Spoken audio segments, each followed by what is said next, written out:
Hello, and welcome to another edition of Ask the Professor, a crowd-funded, crowd-driven feature where we answer your questions about history, economics, political philosophy, culture, philosophy, all those things that matter to us in our common life as citizens.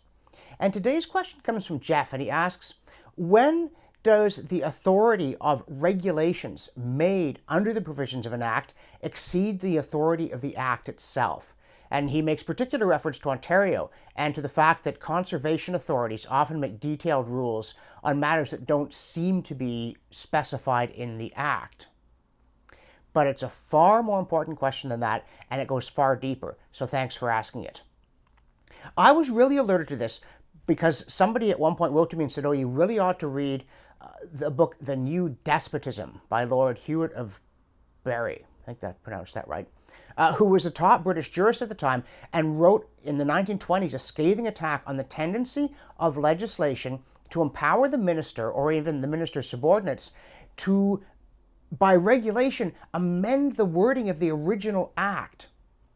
And this power has been used widely, but mostly for fairly unambitious purposes. It has alarmed some people and not others. But among those who it has alarmed, these clauses have been called Henry VIII clauses because of the fact that back in 1539, Henry VIII, perhaps the scariest monarch in English history, and there's some competition for that title, ordered Parliament to pass an act saying that his word had the force of law.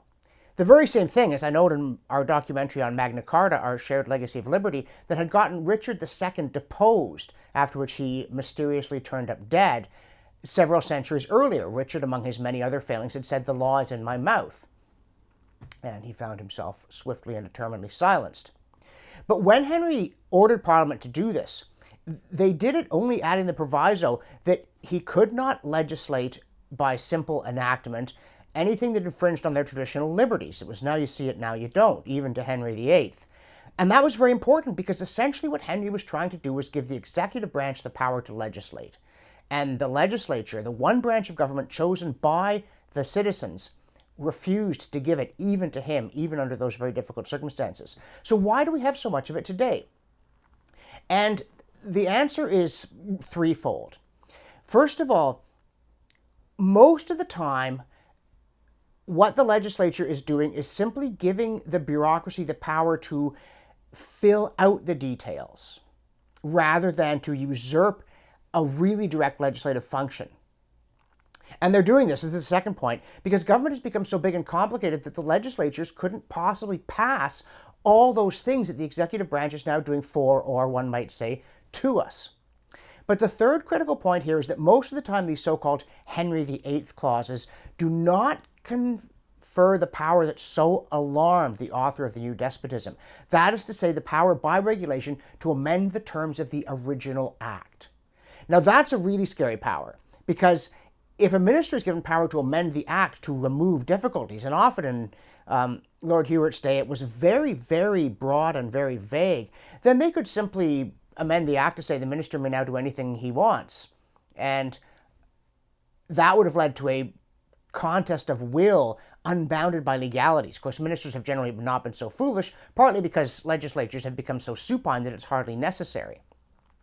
But the power to make detailed regulations where the legislation is vague is a lot less ominous than the power to amend the legislation itself, to give yourself new powers that the legislature did not give you. I think were such a thing to happen, there would, even in Canada, where we worry a lot less about this than they do even in Britain, where they worry less about it than the United States, I think there would be such an outcry that, on the whole, when giving themselves new alarming powers, prime ministers and premiers will take the route of going through Parliament. That doesn't make it a good thing. We still need to fight it. But by and large, that's done by statutory instrument. So what about when the bureaucracy simply runs amok and buries you in regulations? Well, on the face of it, and they would say this, look, there are a lot of rules that have to be made. You can't ask the legislature to do it all. Within our documentary, True, Strong, and Free, about amending the Constitution, we did precisely that. We said legislators should have to take ownership of the sheer volume of rules under which we are drowning. Even if they just rubber stamped it, having to put it on their desk and say aye to it, thousands and thousands of pages of it, would give them an alarming sense of just how much government does.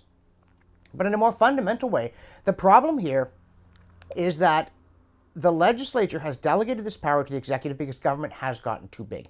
It is doing far too much to us. It is imposing such a mass of petty regulations that it is stifling initiative and sapping our will, as Tocqueville warned that it would. And it's doing it all on the presumption that we are incompetent vandals who, if not minutely regulated, would do things that were either harmful to others or dangerous to ourselves. And that is not the way that Canadians are. We are a free people and we are a competent people, and we need to get this back. So we need to rein in even the delegation to the executive of the right to expand the scope of the legislation in minute ways, to say nothing of the real Henry VIII clauses that allow the executive to change the law that gave them the power to act in the first place.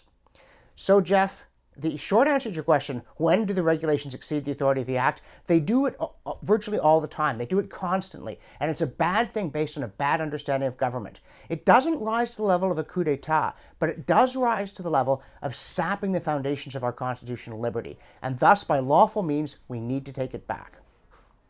If you're enjoying Ask the Professor and you'd like to ask a question, this URL will tell you how to do it. If you want to support this and my other work, click here, go to my website, and make a one-time or monthly pledge. Thanks for watching. We'll see you next time.